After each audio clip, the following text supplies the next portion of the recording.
વાત કરીએ વડોદરાની. વડોદરામાં સ્માર્ટ મીટરનો વિરોધ હજુ પણ યથાવત જોવા મળી રહ્યો છે. એમજીવીસીએલ દ્વારા નવા મીટર લગાવવાની કામગીરી બંધ કરવા છતાં પણ વિરોધ જોવા મળ્યો. જે ગ્રાહકોને ત્યાં સ્માર્ટ મીટર લાગ્યા છે તે ગ્રાહકો દ્વારા વિરોધ કરવામાં આવ્યો છે. સ્માર્ટ મીટર હટાવી જૂના મીટર ફરીથી લગાવવા માટે લોકોની માંગ છે.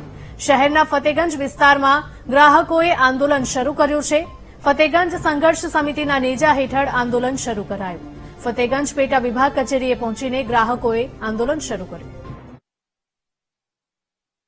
થઈ રહ્યો છે ફતેગંજ સંઘર્ષ સમિતિ દ્વારા આપ જોઈ રહ્યા છો કે જીઈબીની જે ફતેગંજ પેટા વિભાગ ઓફિસ છે ત્યાં લોકો ધરણા ઉપર બેઠા છે. સ્માર્ટ મીટર અમારા ત્યાં લગાવ્યા, અમારો શું વાંક એવો પ્રશ્ન પણ લોકો કરી રહ્યા છે. કારણ કે સ્પષ્ટ વાત છે કે જે હવે નવા સ્માર્ટ મીટર નથી લગાવવાના, પણ જેના ત્યાં સ્માર્ટ મીટર લગાવ્યા છે એ લોકોનો શું દોષ એવા પ્રશ્નો પણ લોકો કરી રહ્યા છે. શું કહો છો બેન, શું હાલત થઈ સ્માર્ટ મીટર? અરે અમારા 10 દિવસની બિલ 1300 રૂપિયા, 2 મહિના બિલ મારું 1500 રૂપિયા આવ્યું છે. અને આ તો લૂંટવાનો ધંધો છે. એટલે અમારું નવું મીટર કાઢી નાખો, જૂનું મીટર પાછું આપો. મીટર પાછું આપો, તમારું મીટર પાછું આપો. અમારે વધારે આવે છે બિલ, અને મારે છોકરા નહીં, અમે બે ધણી વાળી જ છે. બંગલે જઈને આવીને ખાઈએ કે પછી બિલો ભરીએ, એવું કહીએ છીએ અમે. આવી રહ્યું છે એવી વાત છે. સંઘર્ષ સમિતિના જે મેમ્બર છે એમની સાથે પણ વાત કરું. શું રજૂઆત છે હવે? કારણ કે નવા મીટર તો નથી નાખવાના, પણ તમારે ત્યાં નાખી. સાહેબ, નવા મીટર નાખવાના નથી એ વાત તો બરાબર છે. અમે એના માટે આભારી છે કેવુરભાઈ સાહેબના. બરાબર, જે જૂના મીટરો નાખી ગયા છે, જે ધાક ધમકી આપીને લોકોને પટાવી ફોસલાવીને કે તમે જો મીટર ચેન્જ નહીં કરો તો 10,000 રૂપિયા ફાઇન થશે.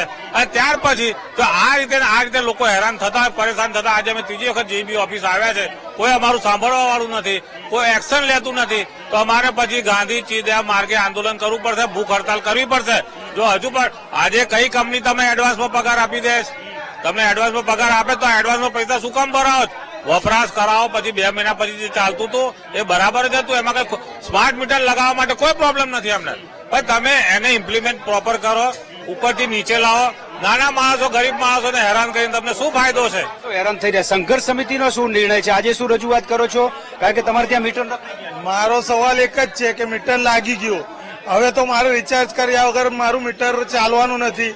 તો આમાં તમે મીટર બીજે લગાવવાનું મોકૂફ કરી દીધું, એટલે જેને મોકૂફ થયું એ લોકોને તો ફાયદો થઈ ગયો. અમારો શું વાંક? અમે શું કરીએ?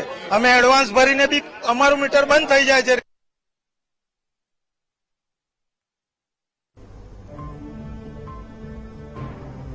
સ્માર્ટ મીટરને લઈને વડોદરા શહેરમાં લોકો દ્વારા સતત વિરોધ પ્રદર્શન કરવામાં આવી રહ્યું છે, આંદોલન કરવામાં આવી રહ્યું છે. ત્યારે એમજીવીસીએલ દ્વારા નવા મીટર લગાવવાની કામગીરી બંધ કરાઈ છે, છતાં પણ લોકો દ્વારા વિરોધ હજુ પણ યથાવત જોવા મળી રહ્યો છે. જે ગ્રાહકોને ત્યાં સ્માર્ટ મીટર લાગ્યા છે તે ગ્રાહકો દ્વારા વિરોધ કરવામાં આવી રહ્યો છે. સ્માર્ટ મીટર હટાવી જૂના મીટર ફરીથી લગાવવા માટે લોકોની માંગ છે. શહેરના ફતેગંજ વિસ્તારમાં ગ્રાહકોએ આંદોલન શરૂ કર્યું.